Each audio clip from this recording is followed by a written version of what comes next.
이번 시간에는 ESV 성경 공부 마태복음 제3가를 공부하도록 하겠습니다. 마태복음 제3가는 마태복음 3장과 4장을 공부하는 내용입니다. 예수님의 사역 준비와 천국 선포론 제목을 가지고 함께 공부해 보도록 하겠습니다. 우선 전체적인 내용을 한번 살펴보도록 하겠습니다. 본문의 위치 읽겠습니다. 시작. 요셉과 그의 가족들이 나사렛으로 돌아온 지도 최소한 25년의 세월이 흘렀다. 이제 마태의 초점도 예수님의 출현과 탄생기에서 예수님의 공생의 사역의 시작으로 옮겨진다. 세례 요한은 예수님의 출현과 함께 천국이 도래했음을 소개한다.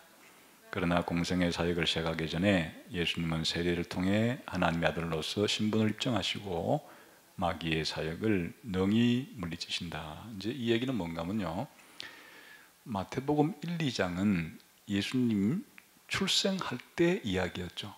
그러나 이제 마태복음 3, 4장은 예수님의 공생의 시작할 때 얘기입니다. 그러니까 시간이 벌써 몇 년 지났다고? 최소한 한 25년은 흘러갔다. 예수님의 공생의 사역의 시작은 누가복음에 의하면 약 30살 때쯤 시작했다고 이제 되니까 이렇게 시간이 흘러간 겁니다. 그래서 이제 3, 4장은 예수님의 공생의 시작을 다루고 있는 내용이 되겠습니다. 근데 어떤 식으로 그러면 이제 구성이 되어 있느냐? 큰 그림 보겠습니다. 시작.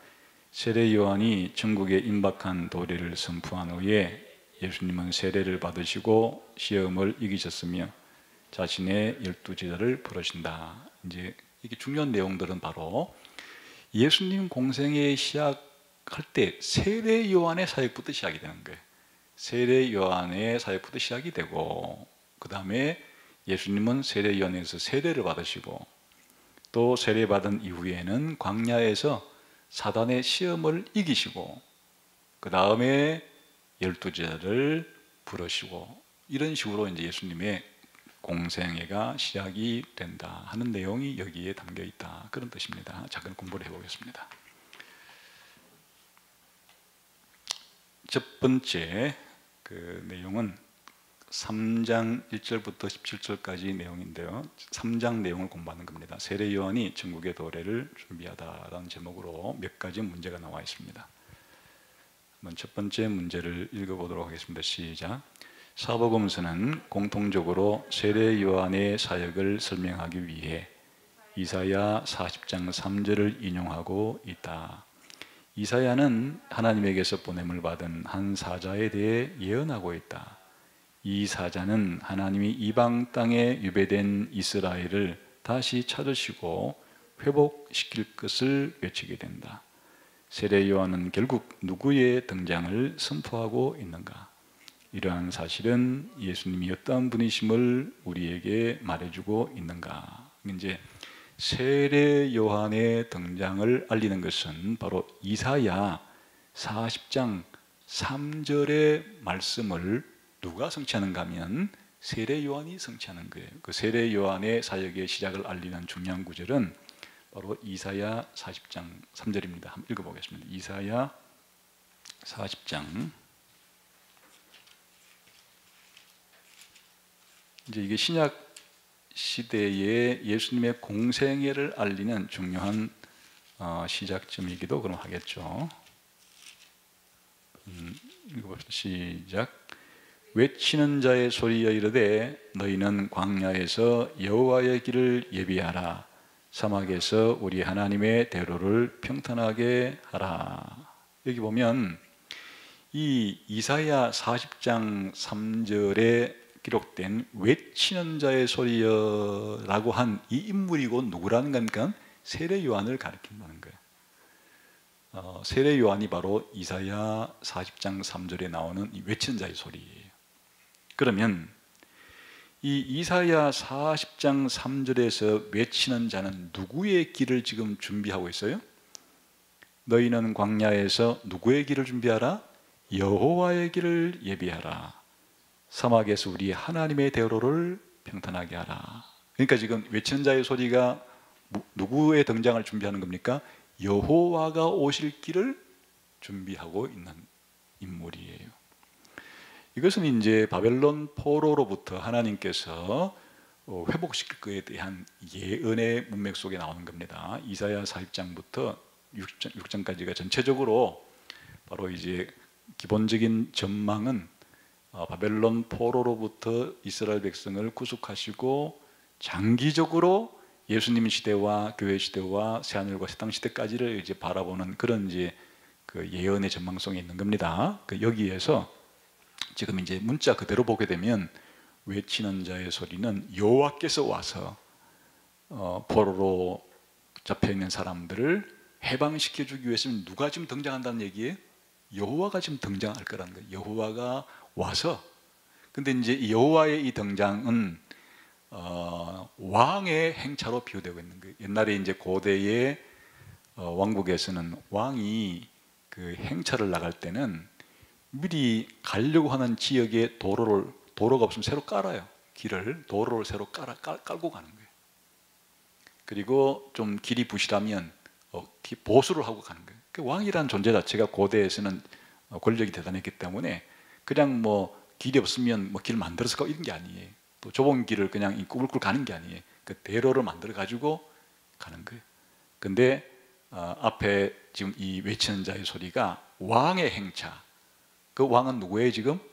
여호와 하나님. 여호와 하나님이 왕처럼 행차해서 이제 구원하러 오시는데 그 길을 준비할 자가 바로 외치는 자의 소리다. 그러면 결국은 이제 이것이 세례 요한에 대한 예언이라면, 세례 요한은 이 구절에 대한 성취라면 그렇게 지금 말하고 있는 거예요. 그럼 세례 요한은 누구를 준비하고 있는 거예요 지금? 예수님 길을 준비하고 있죠. 세례 요한은 지금 예수님의 앞에 와서 예수님이 오실 길을 닦고 있는데, 그러니까 구약의 이사야 40장 3절에서는 외치는 자의 소리가 여호와의 길을 준비하고 있고, 세례 요한은 예수님의 길을 준비하고 있다, 그런 말이에요.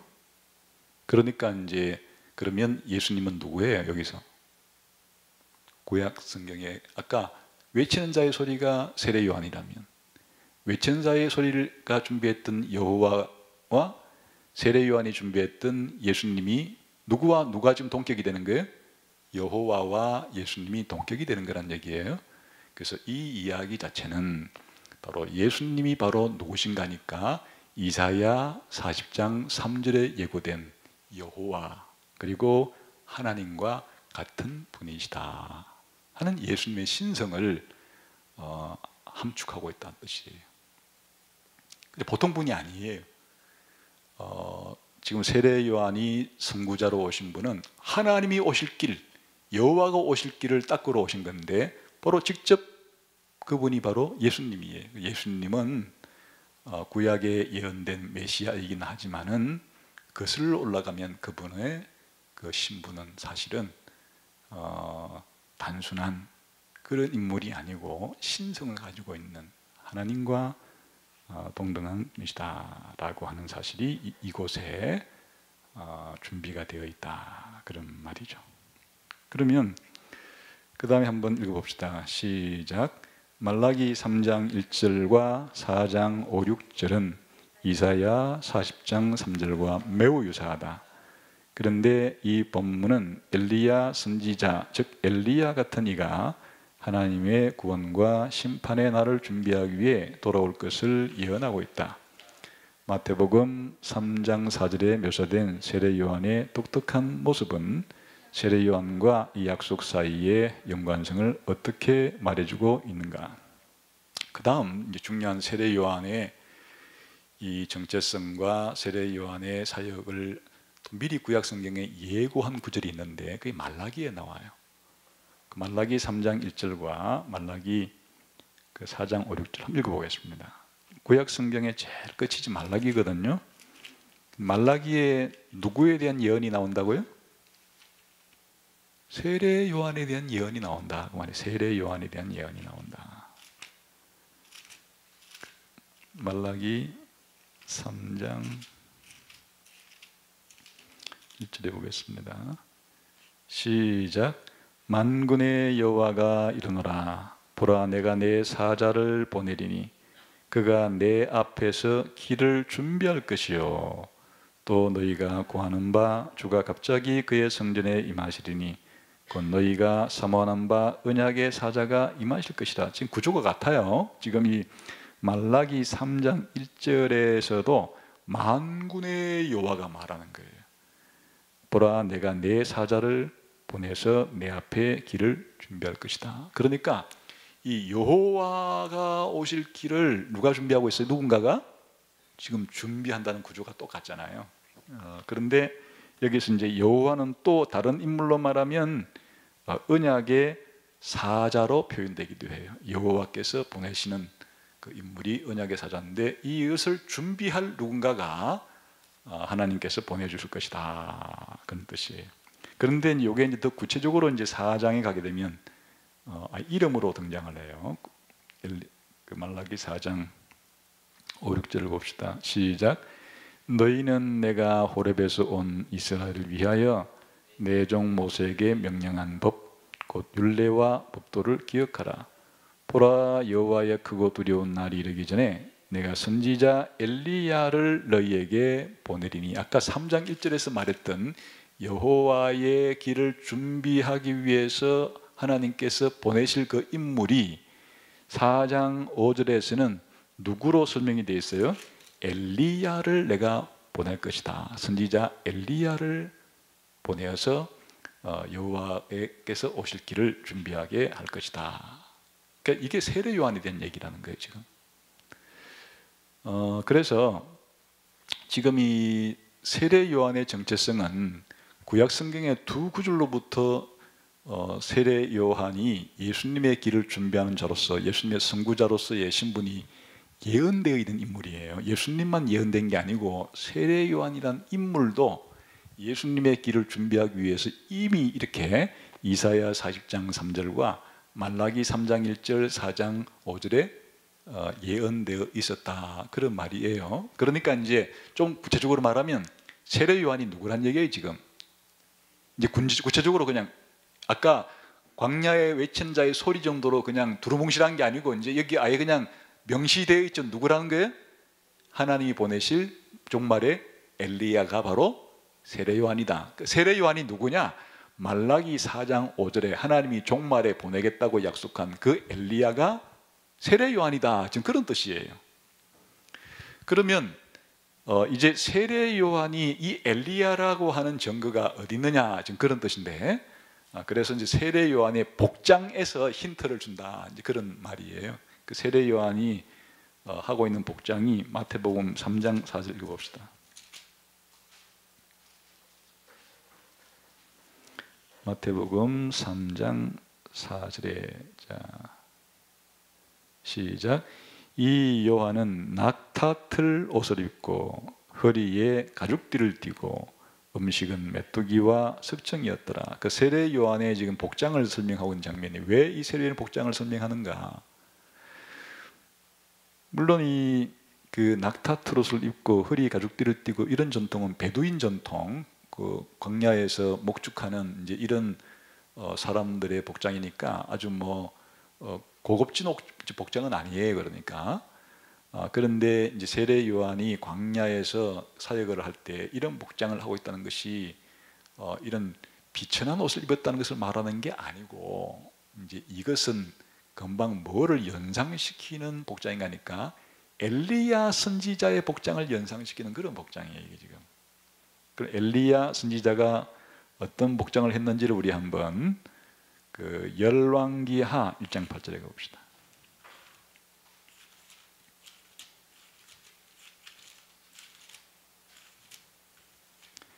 열왕기하 1장 8절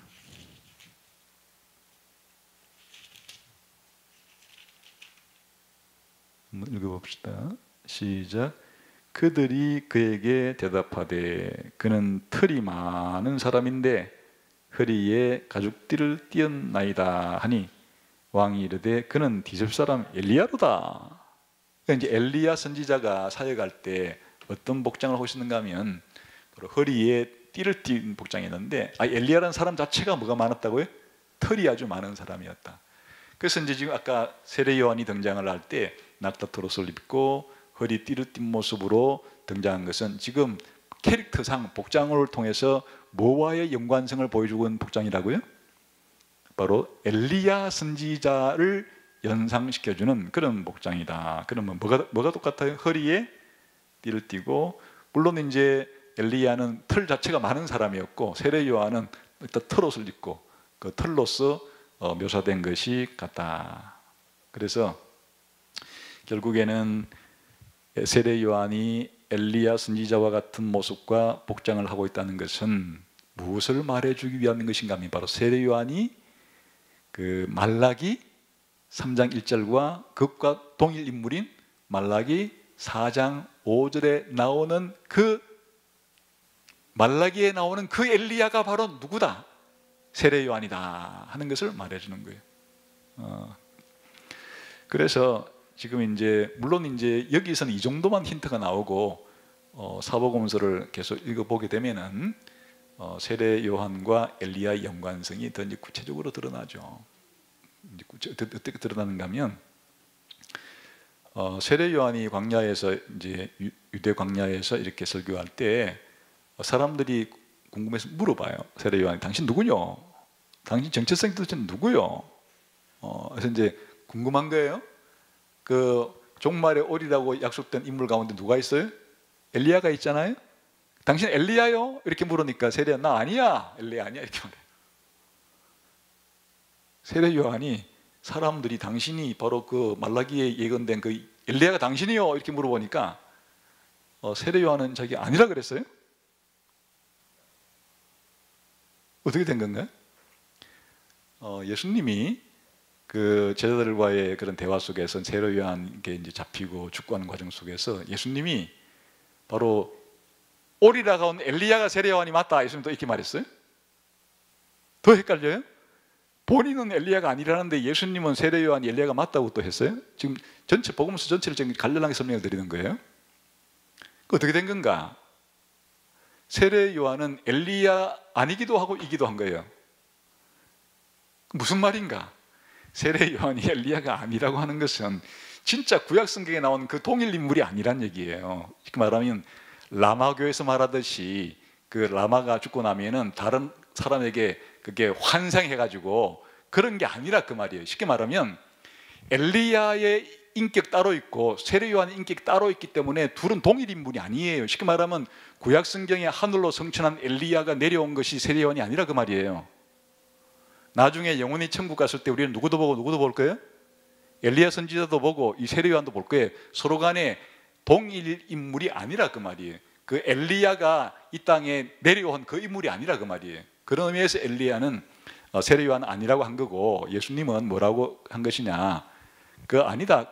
동일 인물은 아니지만은 말라기 4장 5절에서 예언된 그 엘리야가 맞다 이 말이에요. 그래서 이제 이 비밀을 풀어주는 것이 이 세례 요한의 출생 때 이 세례 요한의 탄생을 어떻게 예고하는가 하면 엘리야의 정신과 능력으로 일하게 될 거다 이렇게 말해요. 그러니까 무슨 말인지 알겠죠? 세례 요한이 진짜 그 하늘에 올라갔던 그 엘리야는 아니에요. 그러나 말라기 4장 5절에 예고된 그 엘리야는 맞아요. 그러면 세례 요한이 사역 자체가 누구의 사역과 같다는 얘기예요?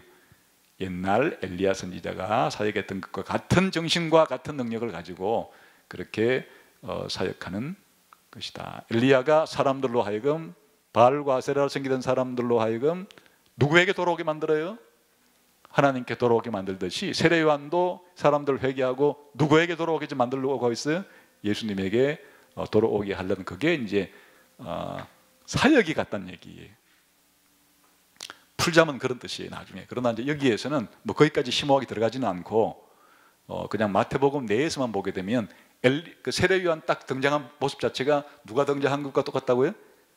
구약 시대 엘리야 복장하고 나타났기 때문에 그래서 이제 세례 요한이 말라기 3장 1절과 4장 5절에 예고된 그 종말에 오리라고 예고된 그 엘리야 선지자를 연상시켜 주는 것이다. 엘리야의 성취다. 그런 뜻입니다. 그 다음 문제 봅시다. 시작. 하나님의 나라의 통치가 임박해 있다는 소식에 사람들은 어떠한 반응을 보여야 하는가? 이것은 왜 시급한 일인가? 어떤 반응을 보여야 합니까? 3장 우리 마태복음 3장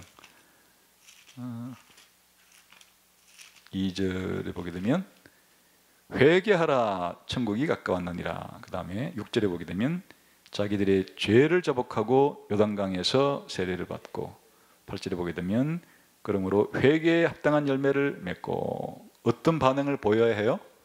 회개하고 자기 죄를 자백하는, 그리고 회개에 합당한 열매를 맺어야 되는 이런 반응을 보여야 되는 거예요.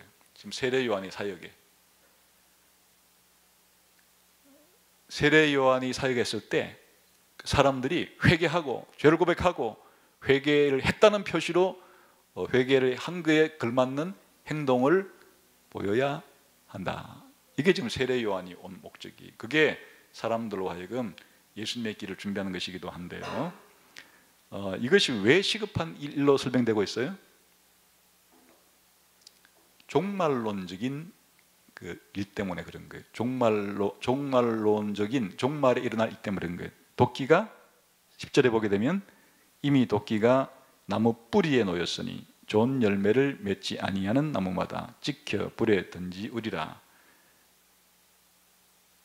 또 12절에 보게 되면 손에 키를 들고 자기의 타작 마당을 정하게 하사 알곡은 모아 곡간에 들이고 죽정이는 꺼지지 않는 불에 태우리라. 지금 왜 회개해야 되는가 하면 종말론적인 심판이 임박했기 때문이에요. 시간이 남지 않았어요. 얼마 남지 않았어요. 그러니까 지금 회개 안 하면 찍혀서 어디 던진다는 거예요? 찍혀서, 나무가 찍혀가지고 그 불 속에 던져진다는 얘기는 그 성경적인 지금 그 은유에 의하면 지옥불에 던져진다는 얘기예요. 그러니까 임박한 회개의 심판에 대한 그 시급성은 종말이 시급성이 이제 종말이 왔어요. 누굴 통해서? 자기 뒤에 오실 예수님이 와서 불과 성령으로 세례를 주는 일을 통해서 구원도 하시고 심판도 하시는, 이건 종말이 일어날 일이에요. 최후의 심판 때 일어날 일을 예수님이 오셔가지고 이제 그걸 앞당겨서 막 이제 사람들을 구원하기도 하시고 심판하기도 하시고 하기 때문에 예수 믿으면 구원받는 거고 예수 안 믿으면 심판받는 것이고, 그래서 세례 요한이 그렇게 메시지를 전하고 있다, 그런 이야기죠. 그 다음에 그 네 번째 문제를 한번 보겠습니다. 시작. 구약에 암시된 관련 구절들과 친숙한 독자들은 예수님이 받으신 세례에 예수님의 신분과 사명을 이해하는 중요한 함축적인 의미가 있음을 알게 된다. 이사야 42장 1절과 61장 1절, 그리고 사무엘하 7장 12절 14절을 각각의 문맥 안에서 읽어보라. 참고 시편 2편 6, 7절도 읽어보라. 마태복음 3장 16절 17절과 병행되는 것이 있는가? 이러한 사실은 예수님의 독특한 신분에 대해 무엇을 말해주는가? 이것은 이제 예수님의 세례와 관련된 문제입니다. 예수님이 세례를 받으신 이 사건은 예수님의 신분과 사역을 이해할 수 있는 열쇠가 되는 사건입니다. 예수님이 누구신지, 예수님이 무엇을 하러 오셨는지를 알려주는 것이 예수님의 세례 사건에 담겨 있어요. 예수님이 누구냐, 무슨 일을 하러 오셨느냐 하는 게 예수님이 세례받으신 사건에 담겨 있으니까 세례 사건은 엄청난 중요한 사건이에요. 예수님을 이해한 열쇠와 같은 사건이 예수님이 세례를 받으신 사건이다, 그런 말이에요. 우리 한번 그 마태복음 예수님이 세례받으시는 사건이 기록된 3장 부분을 한번 읽어보고, 이 중요한 부분이니까 한번 읽어보겠습니다.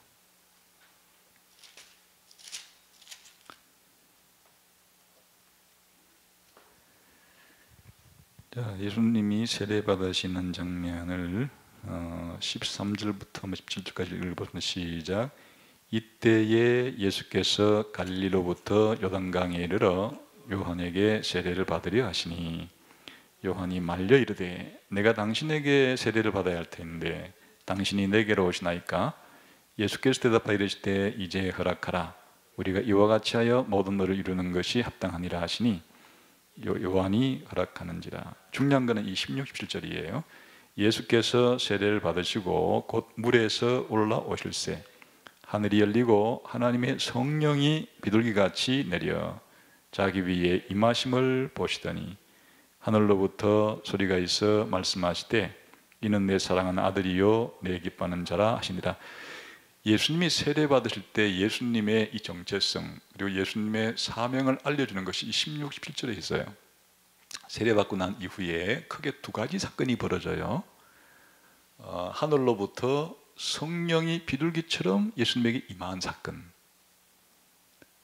이거는 이제 눈에 보이는 시각적인 사건이죠. 성령이 비둘기처럼 예수님에게 임해요. 성령이 임해요, 예수님에게. 그 다음에 두 번째 중요한 사건은 하늘에서 소리가 들려요. 이는 내 사랑하는 아들이요 내 기뻐하는 자라. 그러니까 누구 목소리예요 지금?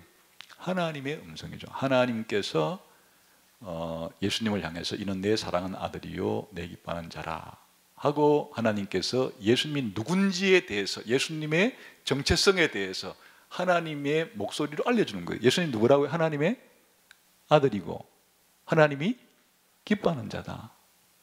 또 예수님께서 고전에 누굴 받으신다고요? 성령님을 충만히 받으신 거예요. 성령님이 예수님에게 임했어요. 이게 이제 세례 받으신 사건 이후에 세례와 연결해서 일어난 사건이에요. 여기에 그 앞에 얘기는 이제 그렇게 이제 오늘 시간 짧으니까 요 문제를 중심으로 지금 문제를 냈기 때문에 살펴본다 그러면 이게 예수님이 누구라는 것을 어떻게 알려주는가 이 자체가 바로 이제 구약 성경의 중요한 구절들을 이해해야 이 구절이 구약 성경에 있는 이 인물에 대한 성취라는 것을 알 수가 있는 거예요. 그게 이제 여기 언급된 이런 구절들이에요. 그러니까 아주 중요한 성경 구절들이에요. 한번 봅시다. 이사야 61장을 가보겠습니다. 이사야 61장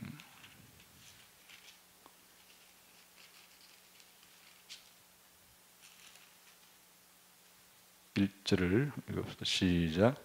주 여호와여 영이 내게 내리셨으니 이는 여호와께서 내게 기름을 부으사 가난한 자에게 아름다운 소식을 전하게 하려 하십니다. 나를 보내사 마음이 상한 자를 고치며 포로된 자에게 자유를 갇힌 자에게 노임을 선포하며 여기에 하나님께서 한 인물을 세워서 포로된 자들을 해방시켜주고 희년을 선포하고 가난한 자에게 복음을 전파할 자를 할 때 하나님께서 그에게 뭘 부어주신다고요? 여호와의 영을 부어주신다. 여호와의 영을 부어주신다. 그 예수님께서 그 회당 설교를 할 때 누가복음 보면 바로 이 구절이 지금 나한테 성취가 되었다. 여기 말하는 내가 바로 누구라는 거예요? 나다. 이렇게 예수님이 말씀하신 거예요. 그리고 여기에 지금 세례 받으실 때 사건과 뭐가 지금 평행을 이루고 있어요? 바로 하늘로부터 성령이 예수님께 임한 것이 바로 어디에 예언된 사건이 성취된 거예요 지금? 이사야 61장 1절에 바로 포로로 잡힌 자들을 해방시켜주고 또 희년을 선포 가난한 자에게 복음을 선포할 그 인물로 예언된 이 인물이 누구라는 것을 지금 세례 때 보여주고 있는 것인가니까 성령이 예수님께 임한 것을 통해서 예수님이 바로 이사야 61장 1절을 성취하러 오신 분이시다 하는 평행이 있는 거예요 지금. 그 이사야서의 중요한 지금 인물 중에 한 인물이 지금 이 인물이란 말이에요. 그 다음에 이제 하늘에서 하나님이 그 예수님의 이 정체성을 설명할 때 뭐라고 말해줬어요? 이는 내 사랑하는 아들이고 내 기뻐하는 자라. 그럴 때 이는 내 사랑하는 아들이다 하는 말이 뭔가 하는 거예요. 그게 이제 구약에서 사실은 중요한 구절을 지금 인용한 것인데 시편 2편 가보겠어요. 시편 2편. 시편 2편 6절 7절을 가보겠습니다.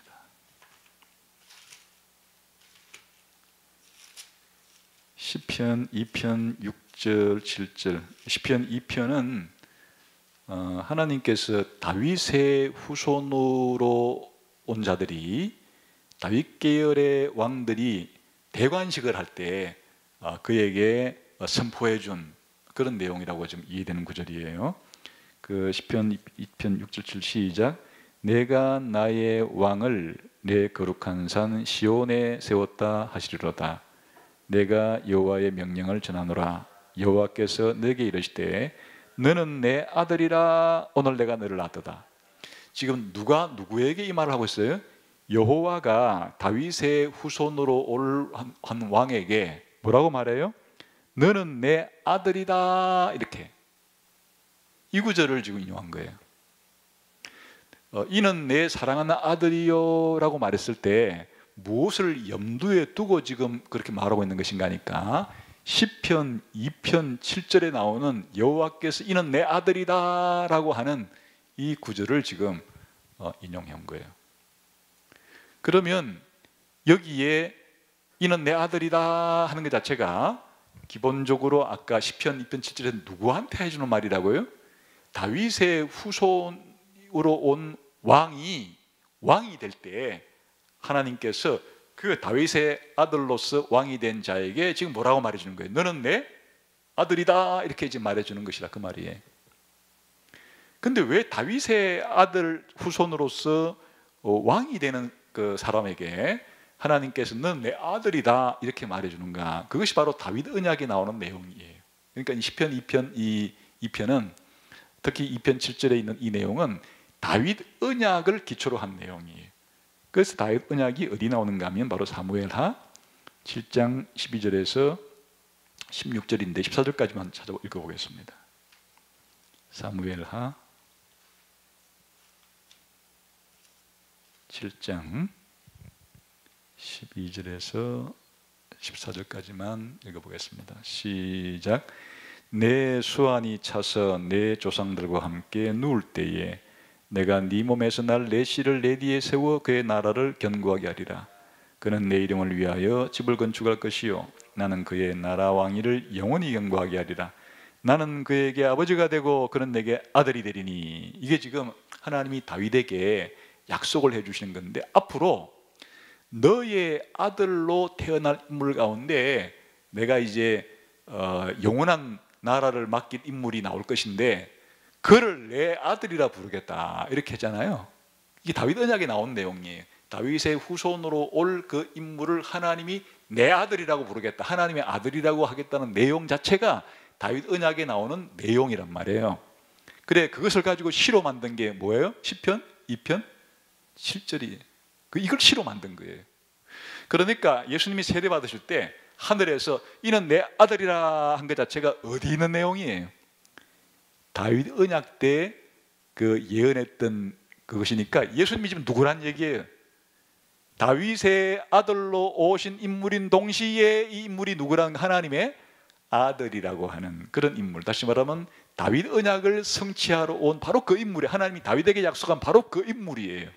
예수님이. 그게 내 아들이라 하는 말의 의미예요. 다윗 언약의 성취자로 오신 분이다 그 말이 이게 지금. 그럼 내 기뻐하는 자라는 것은 어디에서 온 말인가? 이건 이사야 42장 1절에서 온 말이에요.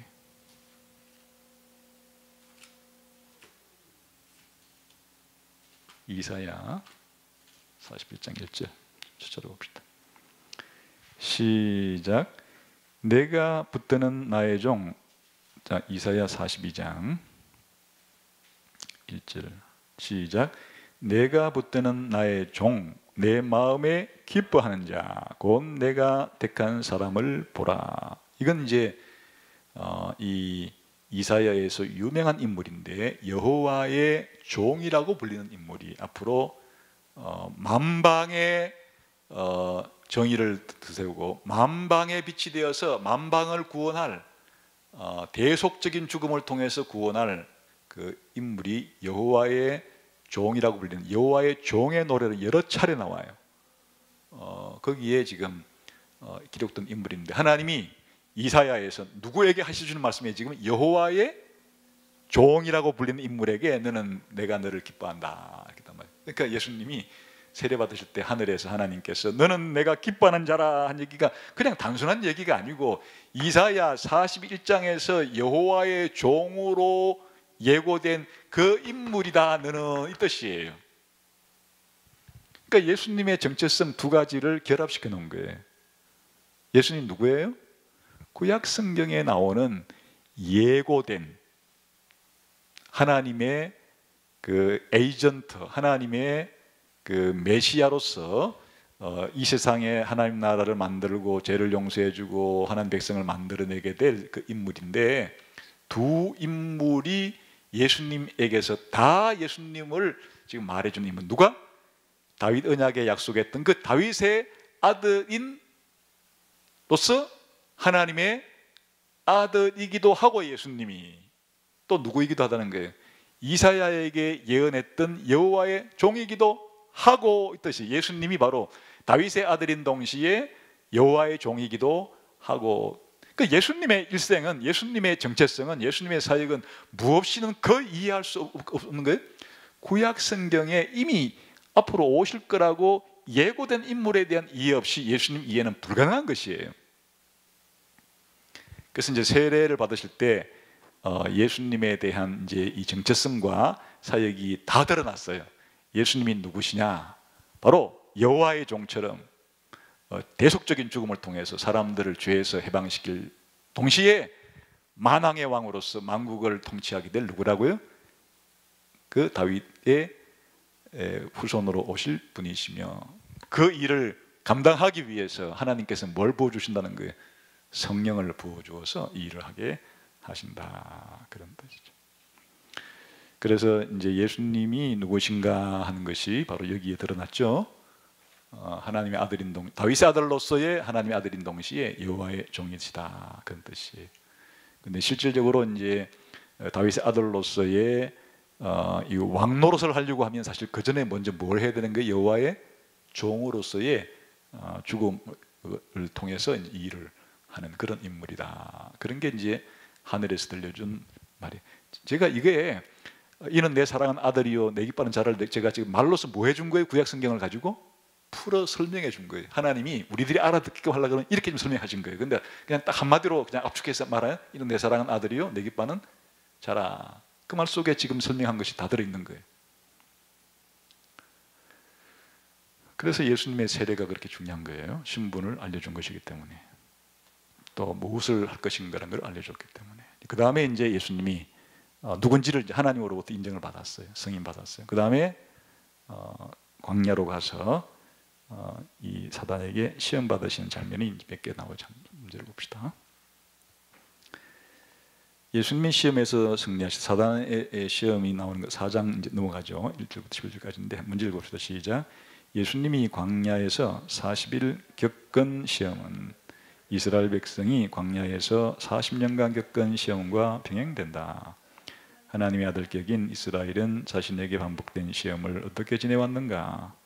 하나님의 사랑하는 아들이신 예수님은 시험 당하시 어떻게 견디셨는가? 여기서 아까 예수님의 이야기는 이스라엘 이야기의 뭐라고요? 성취이자 완성이에요. 그 이스라엘 이야기의 반복인 동시에 성취이자 완성이에요. 그래서 예수님이 왜 하필이면 광야에서 시험 받았는가? 또 하필이면 왜 40일 금식한 이후에 시험 받으셨는가? 이 광야라는 이 공간과 40일이라는 시간이 사단에게 시험 받는 시공간인데, 무엇을 적극적으로 연상시켜주는 사건인가 하면, 그 숫자하고 공간인가 하면 뭐예요? 이스라엘 백성이 어디에서? 광야에서 몇십 년 동안, 40년 동안 시험 받은 것의 반복이다, 재현이다, 그 말이에요. 단 시간은 40년을 며칠로 단축시켰어요? 40일로 단축시켰을 뿐 40년 할 수는 없으니까 단축시켜서 40일로 그렇게 지금 된 거예요. 그래서 이제 뭐를 대조시키는가 하면 이스라엘은 시험에서 뭐했지만은 실패했지만은 예수님은 시험에서 이기셨다 하는 것을 광야에서 보여주는 거예요. 그 예수님의 광야 시험의 목적은 뭐를 보여주기 위한 거라고요? 이스라엘은 실패했지만은 예수님은 새 이스라엘로서, 참 이스라엘로서 뭐 하셨다? 시험에 이기셨다 하는 것을 보여준다, 그런 말이죠. 물론 이제 더 깊게 들어가면 이게 이제 아담 얘기하고도 통하는 건데, 오늘 문맥에서는 그냥 이스라엘과의 연관성만 말했으니까 이스라엘의 이 시험 실패와 예수님의 시험 성공은 연결된 거다. 그 이스라엘의 실패를 새 이스라엘이신 예수님이 시험에 성취한 사건이 바로 이 광야 시험 사건의 중요한 의미다, 그런 거죠. 한번 그 다음 문제 봅시다. 시작. 첫 번째 시험에 대한 마태복음 3장 4절에서의 예수님의 대응을 통해 우리는 하나님의 말씀이 우리 삶에 얼마나 중요한지를 알게 된다. 특히 예수님은 사탄의 모든 시험을 기록된 말씀을 인용하며 추정컨대 예수님은 성경 구절을 암기하셨을 것이다, 물리치신다. 여기서 우리는 시험을 견디고 이기기 위해 하나님 말씀이 필요하다는 사실을 확인할 수 있다. 어떤 결론은 구체적으로 그럼 시험을 이기는 의미는 아까 그렇게 된 거예요. 예수님이 이스라엘 역사를 뭐 하신다 그랬어요? 성취하시고 완성한다 그랬죠. 그런 실패한 것을 예수님께서 승리하신 것으로 이스라엘 역사를 지금 완성하시는 거예요.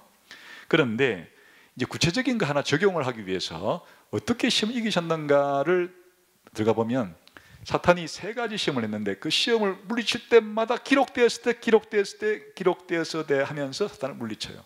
이것은 우리에게 뭘 지금 중요한 적용을 해준다니까, 사단의 시험을 이길 수 있는 수단과 방법은 뭐밖에 없는가 하면 하나님의 말씀 가지고 물리칠 수밖에 없어요. 그 사단과의 전쟁에서의 무기는 하나님 말씀이에요. 사단과 싸우는 무기는 총이나 대포나 수리탄이나 폭탄이 아니고 하나님 말씀에 대한 지식과 하나님 말씀을 순종하겠다고 하는 이것만이 영적인 싸움, 사탄의 시험을 이길 수 있는 유일한 무기가 되는 거예요. 그 예수님께서 다, 그러니까 이것을 이제 시험을 이기기 위해서는 정확하게 우리에게 닥치는 시험이 이 말씀에 근거하면 이것이 잘못되었고, 이 말씀에 근거 이것이 잘못되었고, 말씀을 통해서 다 뭐 할 수가 있어야 시험에 이길 수가 있는 거예요?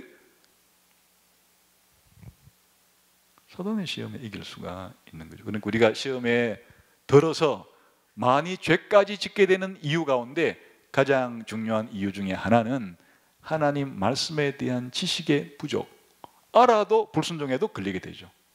그러나 1차적으로 하나님 말씀을 잘 알고 있어야, 하나님 말씀을 순종해야 사단의 시험에 이길 수가 있다. 근데 이제 그래서 에베소서에 가게 되면 전부 다 거기에 전신갑주가 나오는데, 사단과 싸운 전신갑주 하나하나가 다 하나님 말씀을 가리키는 것들이, 하나님 말씀의 여러 가지 진리들을 가리키는 것들이에요.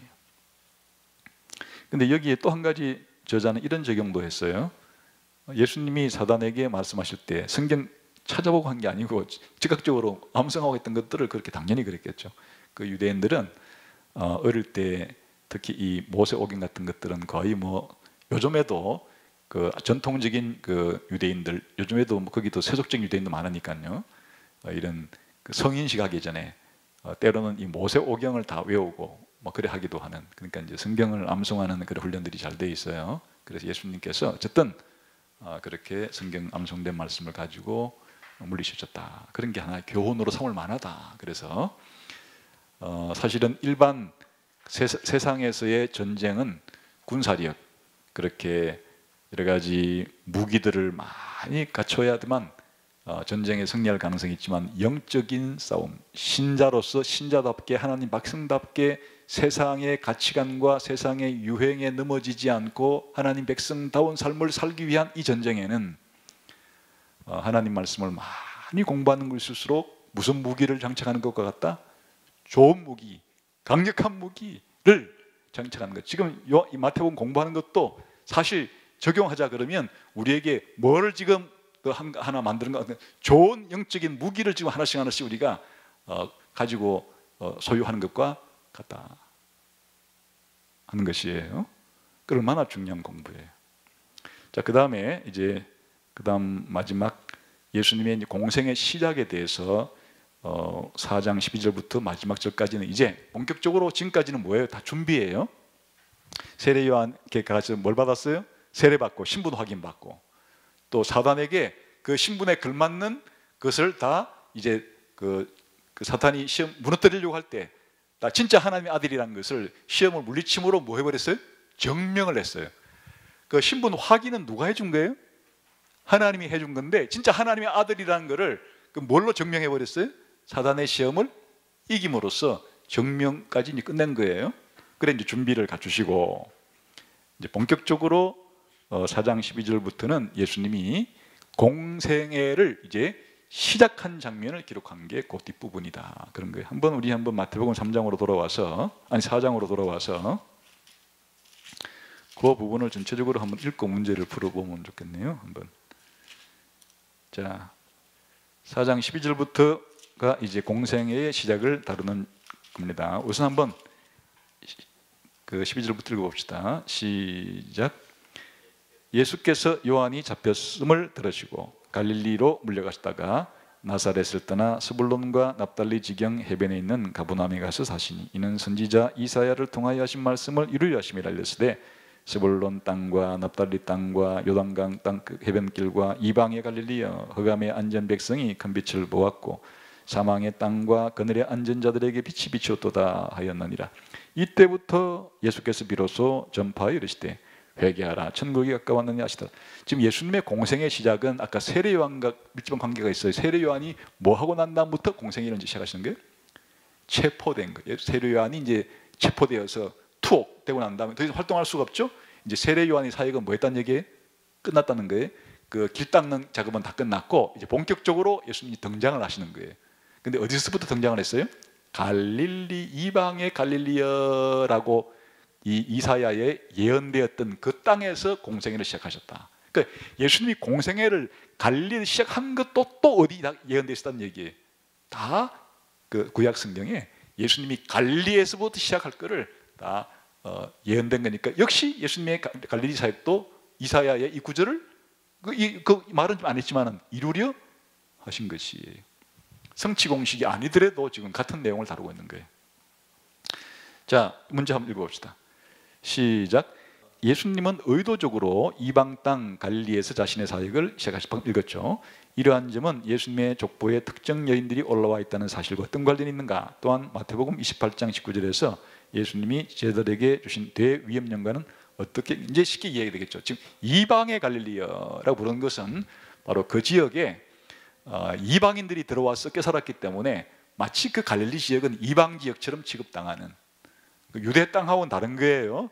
유대 땅에서는 이방인들이 섞여와 살 수 없었지만 저 북쪽 갈릴리 쪽에서는 벌써 이방인들이 섞여와서 살았기 때문에 이방의 갈릴리라고 불릴 정도로 그렇게 된 곳이에요. 그러면 이방의 갈릴리라 불리는 이곳에서부터 예수님이 공생애를 시작하셨다.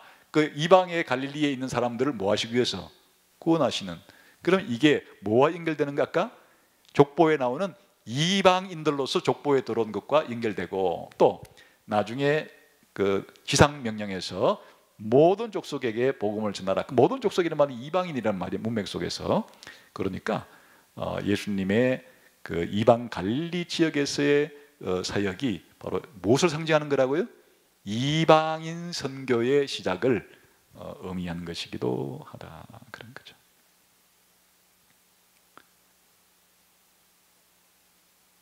그 다음에 문제 시작. 나를 따라오너라는 명령과 함께 예수님은 제자가 된다는 것이 본질적으로 무엇을 뜻하는지를 가르쳐 주신다. 예수님은 곧이어 전도적 사명의 관점에서 제자로의 부르심을 다시 이렇게 설명하신다. 내가 너희를 사람을 낚는 어부가 되게 하리라. 예수님을 따르는 전도자적인 제자로서 당신의 삶에서 실제적으로 행할 수 있는 일들을 두 가지 정도를 적어보라. 이거는 이제 그 다음에 예수님이 이제 첫 번째 시작을 하시면서 회개하라, 천국이 가까웠노라 이렇게 대중들을 상대로 선포를 하시고, 그 다음 즉각적으로 한 사역이 제자를 뽑는 사역이었다. 12제자 가운데 처음 4제자가 여기 소개되겠죠. 18절부터 읽어봅시다. 시작. 갈릴리 해변에 다니시다가 두 형제 곧 베드로라는 시몬과 그 형제 안드레가 바다에 그물 던지는 것을 보시니 그들은 어부라 말씀하시되 나를 따라오너라 내가 너희를 사람 낚는 어부로 되게 하리라 하시니 그들이 곧 그물을 버려두고 예수를 따르니라. 거기서 더 가시다가 다른 두 형제 곧 세베대의 아들 야고보와 그의 형제 요한이 그의 아버지 세베대와 함께 배에서 그물 깁는 것을 보시고 부르시니 그들이 곧 배와 아버지를 버려두고 예수를 따르니라. 정말 흥미로운 점은 예수님의 12사도 12제자를 뽑으실 때 처음 뽑으신 4명이 전부 다 어부 출신들이었다. 아주 흥미로운 사실이잖아요. 예수님이 어부 출신 4명을 예수님의 12사도단, 12제자단의 첫 4제자로 지금 부르시는 장면이 여기 기록되어 있죠. 근데 이제 재미있는 것은 또한 그 어부 출신들이 지금 뭘 하고 있는 거예요? 지금 고기 잡고 또 뭐 그물 짓고 지금 어부 활동을 지금 하고 있는 거예요. 그 어부 활동을 하고 있는 현장에서 예수님이 불렀는데 이 사람들이 말해요. 예수님 좀 기다리세요. 제가 다 그물도 팔고 또 뭐 이 업하던 배도 팔고 다 가산도 정리하고 다 하고 난 다음에 따르게 이러질 않고 예수님이 나를 따라하니까 적시로 그냥 그물도 버려두고 뭐 배도 버려두고 심지어는 자기 가족도 버려두고 적시로 쫓았다.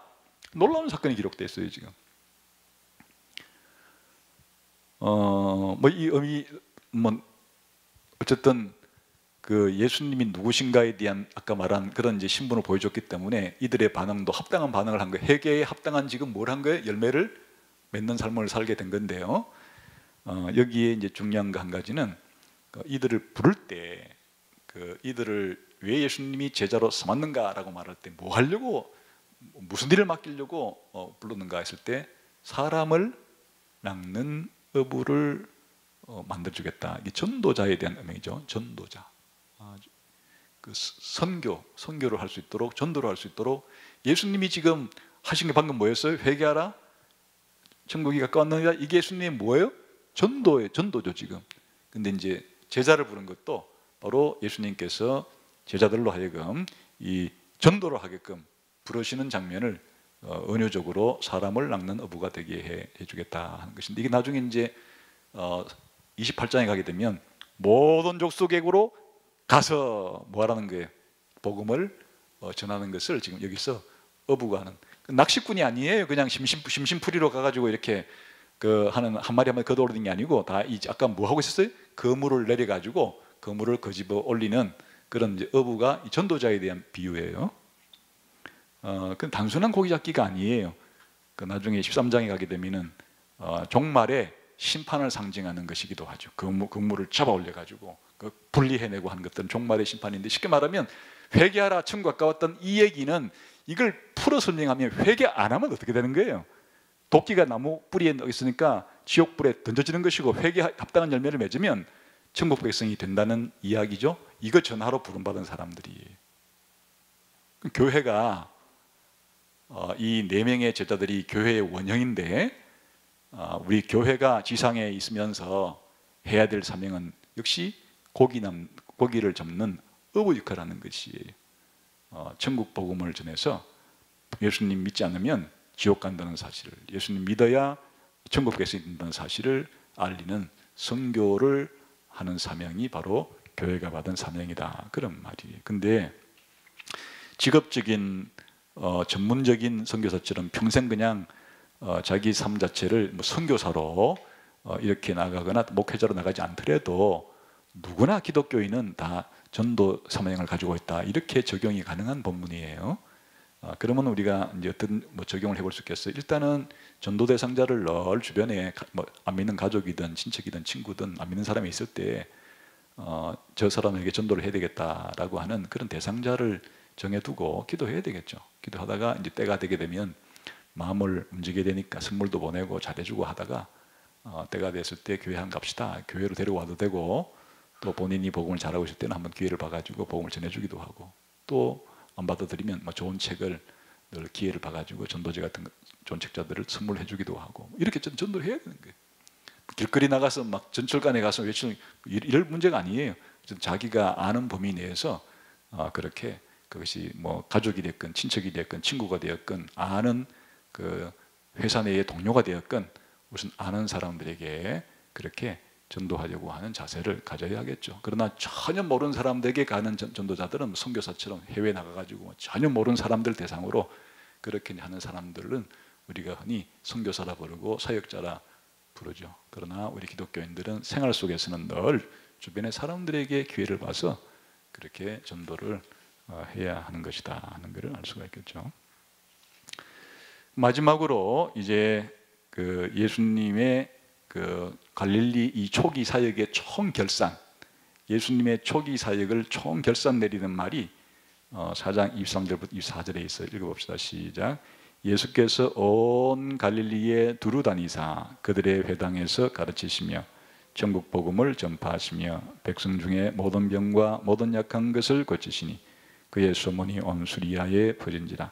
사람들이 모든 앓는 자 곧 각종 병에 걸려서 고통당하는 자 귀신 들린 자 간질하는 자 중풍병자들을 데려오니 그들을 이거는 이제 갈릴리 사역의 총결산이에요. 초기 갈릴리 사역의 총결산을 요약하는 문구예요. 여기 자 문제 읽어봅시다. 시작. 마태복음 4장 23에서 24절은 예수님의 사역을 요약한다. 예수님이 근본적으로 행하시는 세 가지 일들은 무엇인가? 예수님이 행하시는 이러한 일들은 천국이 가깝다는 사실, 즉 하나님이 죄로 무너진 세상을 다시 새롭게 회복하신다는 사실을 어떻게 입증해 보여주고 있는가? 세 가지 일은 뭐예요? 가르치시고 전파하시고 고치시고. 예수님의 전도사역과 교육사역과 예수님의 치유사역이 예수님의 세 가지 사역의 요약으로 됐지만 이거 다시 이걸 분류하게 되면 전도를 하든 가르치든 다 뭐로 하는 거예요? 말로 하는 사역, 예수님의 말씀 사역이고, 그리고 이제 치유 사역은 예수님의 행동으로 하는 사역이에요. 예수님의 말씀 사역과 예수님의 행동으로 하는 사역 두 가지로 예수님의 사역을 집대성할 수 있다. 예수님의 말씀으로 전하는 사역과 예수님이 행동으로 하는 사역 두 가지로 집약할 수가 있다, 그런 거예요. 그러면 이것이 천국하고 무슨 관계가 있는가 하는 거예요. 예수님의 말씀 사역과 예수님의 이 행동 치유 사역이 천국과 무슨 관계가 있는가 하는 거예요. 관계가 있죠. 예수님의 이 전도든 가르침이든 그 가르침 내용이 뭐예요?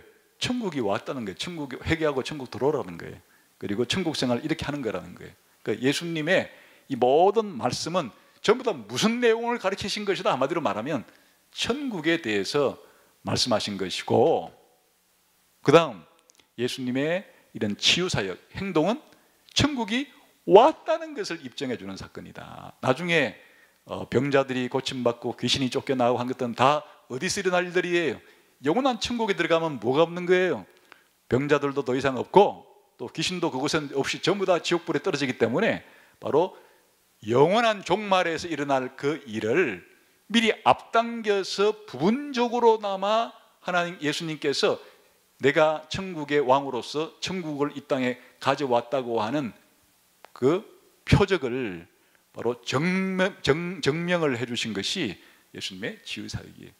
무슨 예수님이 전 세계에 있는 모든 그 병자를 다 고쳐주러 오시고 전 세계에 있는 귀신 들린 사람에게 귀신을 다 쫓아내러 오신 게 아니에요. 예수님이 지금 표적처럼 바로 이 징표처럼 하나 샘플로서 예수님이 천국을 말로만 할 뿐 아니라 말로 설명해 줄 뿐 아니라 예수님이 직접 천국을 가지고 왔다. 내가 지금 누구든지 이제 예수님 믿고 따르면 어디 안에 들어올 수 있다? 천국에 들어올 수 있고 천국 백성이 될 수 있다 하는 사실을 입증해 준 것이 예수님의 이 치유 사역의 의미다. 그러니까 예수님이 말로 하신 사역이든 예수님이 행동으로 하는 사역 전부 다 뭐과 관계가 있어요? 천국의 왕이신 예수님이 천국을 설명하고 천국을 입증하시는 것과 연결되어 있다. 그럼 마태복음이 말하는 중요한 이 전체적인 핵심 내용은 예수님이 그럼 누구라는 거예요? 만왕의 왕, 하늘과 땅의 왕, 천국의 왕으로서 사람들에게 뭘 주러 오신 거예요? 천국을 주러 오신 분이시다. 천국 백성을 만들러 오신 분이시다. 그게 구약 성경으로 말하면 아브라함의 언약의 핵심 내용이고 다윗 언약의 핵심 내용이 결국에는 더 신약식으로 말하면 다 아브라함의 이 후손들이 누구를 가리키는 거예요? 천국 백성을 가리키는 것이고 다윗의 후손으로 온다는 얘기는 천국의 왕을 가리키는 것이고 예수님이 다윗 언약의 성취라는 얘기는 예수님이 천국의 왕으로 임명받았다는 뜻이고 예수님이 다윗 언약 성취자라는 것은 이 천국의 백성으로서 어디 범위까지 예수님이 백성으로 모으신다는 거예요?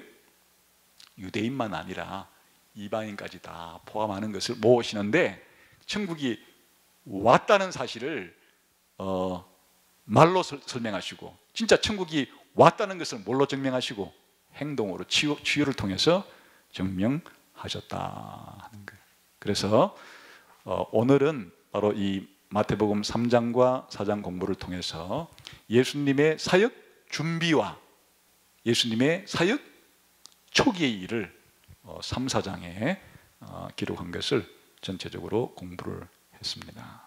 그래서 이 마태복음 3, 4장 공부를 통해서 예수님이 누구시고 무슨 일을 하러 오신 분이신지에 대한 이해가 여러분들에게 더 새롭게, 더 풍성하게 이해되어져서 우리도 그 예수님의 길을 따라가는 자들이다 하는 것을 다시 한번 확인했으면 좋겠습니다.